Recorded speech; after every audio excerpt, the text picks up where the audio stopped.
Do you really know what your brand is? And is your brand bringing you loyalty? And what separates you from your competition? There's a couple of things you touched on there. So the first was, we call it the voice. So what is the voice that we're using? But everywhere on that cycle is a place where you can develop your internal marketing. How do I know if I'm doing this right? What metrics am I looking at that going, okay, this is working? You have to look at your schedule management. If you're looking at your schedule management, then you can actually sit down and say, okay. Welcome to another episode of Dental Marketing Go. I'm your host, Gary Bird. I'm the founder of SMC National, where we help you create, convert, and close more new patients as a true growth partner. Today, I have the Dee Fischer on the show. She's been joining us monthly because she's in offices every single day, traveling around the country, actually seeing what's going on the ground and helping offices fix the problems that they see. And she's a wealth of knowledge. You're going to really enjoy what she has to say today. And it's all around internal marketing. And you are not going to want to miss this episode because she drops a hint at the end around how to measure profitability per doctor, which I've never heard it quite broken down that way. And it was really, really insightful. I think it'll be a big help to you when it comes to your internal marketing. Stay tuned. All right, Dee. So why don't you tell me what you're seeing right now that's helping dental offices grow more than anything else? So right now, Gary, in the market, we're seeing, their brand. They really have to be developing their brand. Everybody in that office has to understand what is their true brand and are they hitting those touch points. Really crucial right now. Everybody has to be saying the same thing all the way through. Key right now, and really developing that. And I'm going back and asking everybody, do you really know what your brand is? And is your brand bringing you loyalty? And what separates you from your competition? Does your team really understand that? Because that's a big selling point right now. And you have to be discussing that, Gary. So it's so interesting when I go into offices and I ask them, so tell me a little bit, tell me about your brand. And people haven't even looked at their websites. Like, listen, you got to understand. Well, that's a good point, because there's a couple things there. So let's just break down some definitions. So a lot of times when people hear brand, they think, oh, my logo and my website and the way that people, my sign on my building, and those are part of your brand. But you can have a really cruddy you can have the most amazing looking brand and a cruddy customer experience, or vice versa. You might not even have a website, but have the most amazing patient journey, and people are going to feel a certain way about your brand. And what I've noticed about dental offices is that it's localized. So when we talk about brand, we're not talking about like Tesla or Apple, because those are products, right? We're talking about, how does it feel? How do I feel as a patient as I walk through your office, when I get that first call, when I interact with your office, when I get the re-care follow-up. So can you dive into that a little bit more? Like, what do you mean when you say touch points? What do you mean exactly going into the office from a brand standpoint? So for me, I'm looking at, what are the actions the team is taking to get that patient to go to the next step, right? What does that all look like? So, are we all on the same page with offering online scheduling? Or are we all on the same page with what third-party finances we have? Are we on the same page with what sets us apart from our competition? What are the words we're using? So for me, is there efficiency with clarity and communication about what's happening at that level? So let me give you a great example. So someone walks through your office, okay, and they're a new patient, and we're going to put them through the patient journey, and they walk through the door. Are we all greeting them the same way? What does that look like? One of the things that we are doing right now, and I'm seeing this across the country, we're kind of starting to profile people a little bit, like, money seems tight, we don't know how this is going to go, whatever. Well, I can tell you that they're still coming to your office to get treatment of some kind. Yeah. So right now, the key, Gary, is what is going to make them a client on day one? They walk through the office. What are those touch points? What are you communicating? Is it clear? What's going to get them to go to the next stage? Are you having a great third-party finance, journey? What does that look like? So tying that all together is really key right now. But the biggest thing is, what are you doing to get the people that are tied to those people that are walking through your door? So let's talk a little bit about internal marketing. We in our business, we have so much just sitting in our schedules every day. Are you really looking at, so mom came in, dad hasn't been in 2 years. What's the communication tool that you're using to get him scheduled? What's the communication tool you're using? So, for instance, I was in an office the other day and I was looking at the schedule. I said, look at this family here. They have 3 children. They're all over 15 now. Are they still going to a pediatric dentist, or are they coming here? What's happening? So really, those are the things that you have to really dive in. And we call that a really extensive chart prep, right? What does that look like? Yeah. And are you doing that? Sorry to disrupt the show, but I got something crazy to share with you. We are attempting to connect with all of our listeners. We have thousands of people that listen to this podcast, and we want to meet you in person. We have 4 events coming up, and I want to give you a discount code that you can use for the next week to save $300 off your ticket. The discount code is Gary Bird, and the link is going to be just down below. You can also go to smcnational.com/events. I hope to connect with you in person and help each other grow our businesses. Can't wait to see you soon. Yeah, and so there's a couple of things you touched on there. So the first was, we call it the voice. So what is the voice that we're using? And that just means, do we have the same scripting all the way through? Are we all thinking the same way from a business standpoint? Is the front desk thinking the same way as the treatment coordinator and the doctor and the hygienist? So that's extremely important. So you got the voice. That's what builds the brand. That's what makes people feel like, man, these people really know me. They're really thinking about me, and that's great. Then you have the second thing that you said there was diving into that relationship, because every patient is a relationship, and every patient knows multiple people. And I don't mean just like, hey, friends and family and coworkers, even their kids, even their spouses.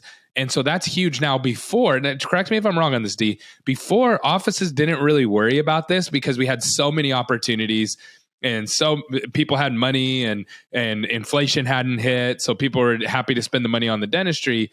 But now that some of that's drying up a little bit, we really have to get back to this. Is that kind of what I'm hearing? Yeah, I always say, I believe in the wheel of success in a dental office, and it's changing. We were, like I said, we had so much. But if you're looking at now your wheel of success, you're looking at, okay, we go to appointment scheduling, right? Then we go to our phone call analysis. What are the questions you're asking? Are you asking, are there family members, right? Then we're going to go to, say, digital intake forms. When they send those forms back, right, you're looking at where they're employed. Do they have family? Are they married? All those things you have to look at. And then from there, you go into your treatment plans and your insurance eligibility and your AR. You're going all the way through that cycle. But everywhere on that cycle is a place where you can develop your internal marketing. You have to decide where you're going to develop it. And a lot of people, the assistant did it, or, we thought the doctor talked to them about it. But right now, on your wheel of success, you better be plugging in where that internal marketing is happening. So for me, I like it on the phone call. I like the first phone call. Do you have family members? Would you like to get them in?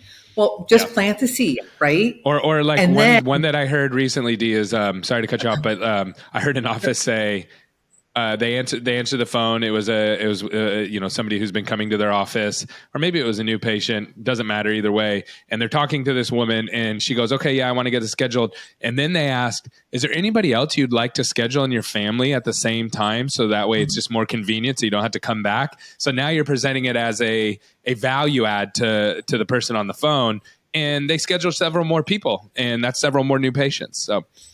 Exactly. And have that scripting down, and especially in a pediatric office, for sure, in ortho right now. I mean, you really, we're telling them, you have siblings, bring them in. If we could get to see them, and there's always a way you could bring a sibling back.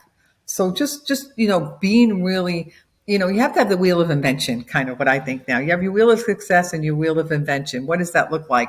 And on your wheel of invention right now has to be, what is going to be the most valuable for my team to get through the day and bring in those referrals? What does it look like? Because you have to look at your internal referral source. It's going to take you through this quarter.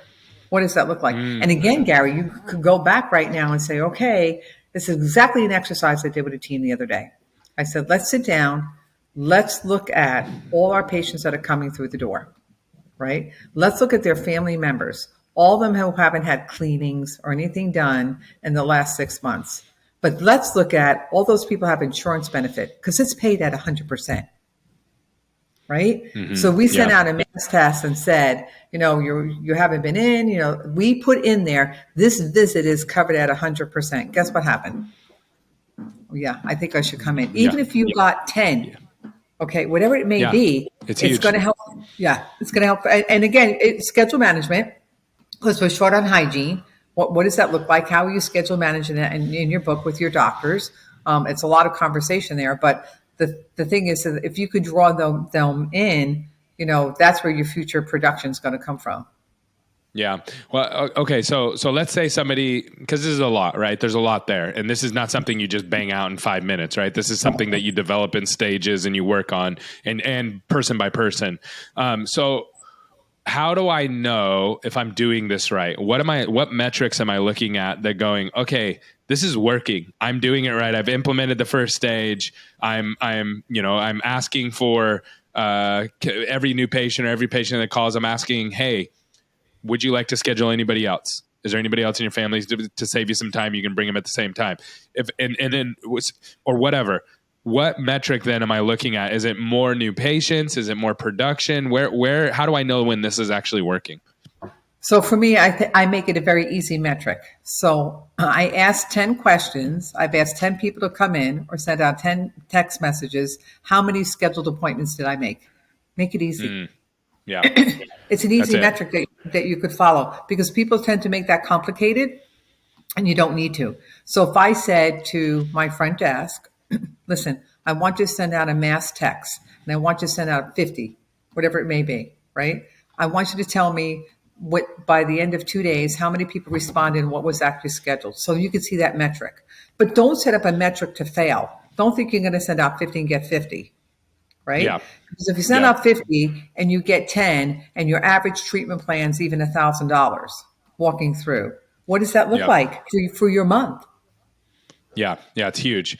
It's huge. So okay, so it's just how many points of contact and how many are we getting back? Whether it's an email, a text, I'm calling this many people, and then if you have multiple people doing that in segments, and you're asking for referrals on the phone, and you're asking for referrals in the office, and you actually know the patients, and you know where they work, and you know the opportunities that are there, all of a sudden things start clicking, and you can really grow. And this is without. Here's the best part about all this, guys.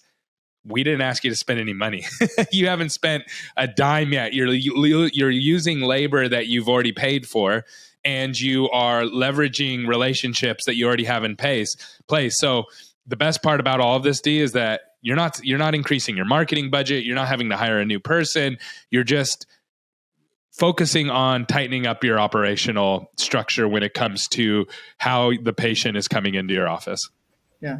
And what I tell people now, especially Gary, is the key is teach your staff to ask with confidence.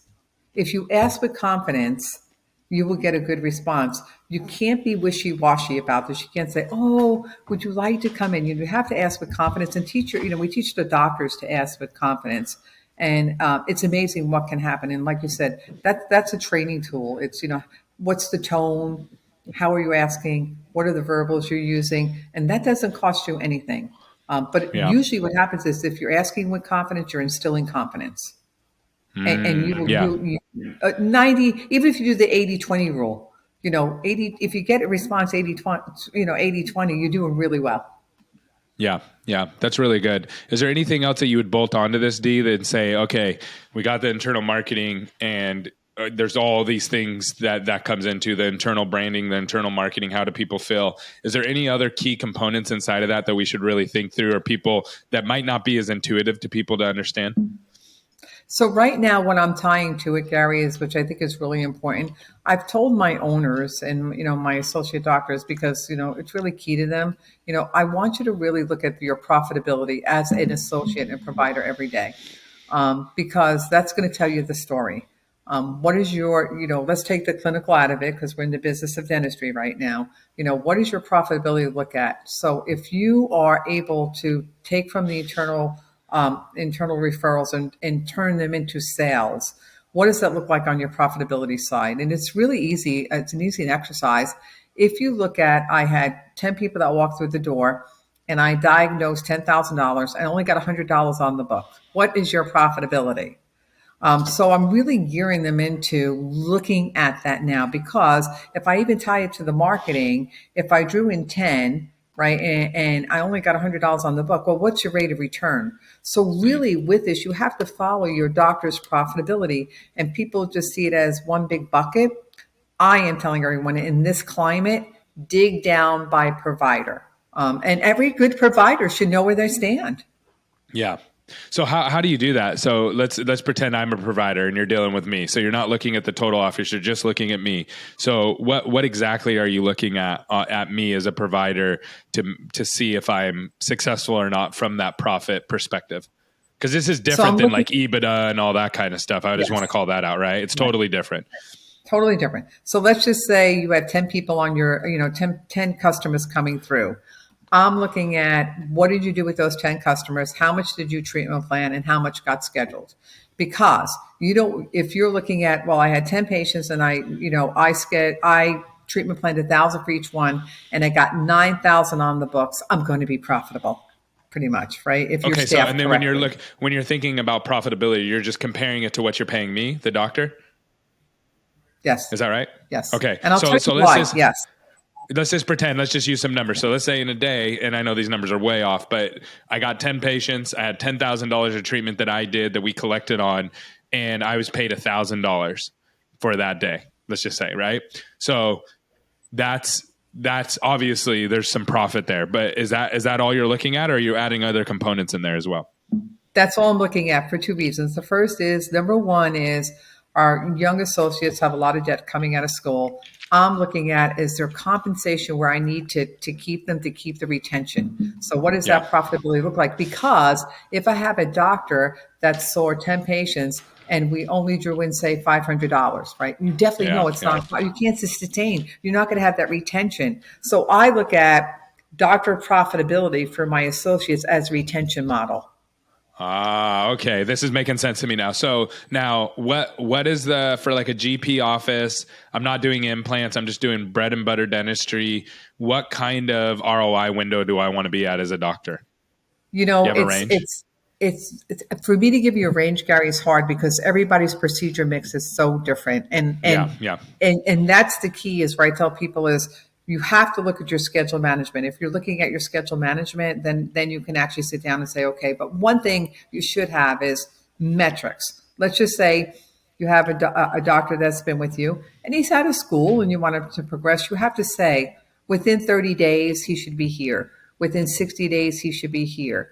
Within 90 days, he should be. You've got to do those benchmarks through the year, because if you don't have a growth plan for that doctor, number one, he's going to feel he's been undercompensated, and that's when you have that difficult discussion, right? Yeah. Or he's going to say the marketing's not working, right? Because I'm not getting the quality of patients. So it all ties together. And so for me, in this market, you want to retain all your good workers, you want to return all your teammates, and it's going to come down to understanding their growth and their profitability model. This has been really good, Dee. You always surprise me with your answers. I'm always like, what is Dee going to say today and this month? But I know that it's because you're boots on the ground. And I appreciate you coming on here. The last several months we've been bringing you on, and it's been been really, really helpful. If someone has questions around this, because I know there's so many variables. Wait, I have a pediatric office. Wait, it's an ortho office, not a GP. Oh, wait, I'm an ortho office that does implants too. Or I'm in a GP office that does implants as well. Or I only do implants. I only do full arch. They're going to have all these questions. If they want to reach out to you and get a hold of you, what's the best way to do that? I always say it's my assistant's email, and it sounds crazy, but it works well. It's Tammy, TAMMY, at Fishers with an S, pro.com. And we could put it in the chat if they want, Gary. But, My thing is what I tell them, feel free to reach out. Because, right now, Gary, as you know, even the schools are reaching out, right? They're trying to find out new ways for their students. And, no question is a bad question. And also, for us, and I'm just going to take, this minute, I think what we're going to do together at Dykema for the day, Gary, is going to be so insightful to so many. Just to sit through that workshop and then say, okay, now how do I go apply it? I think it's going to be very interesting. But, one thing that I want them to know, there's a lot of negative noise. Take the negative noise away. Just work on your plan. The people that are going to survive are the people that have a plan. And if you have a plan, you will do fine. You can't be reactive in this market. You have to be Yeah. proactive. Yeah. So send Yep. me all your questions. I'll be glad to email them back. Yeah, I love Tammy. I work with Tammy all the time. I know she's probably somewhere in the background. So make sure you tell her hello. And thanks so much. We're excited about the boot camp as well. And we'll talk soon. Okay. Take care, Gary. Thanks for having me. All right. Bye-bye.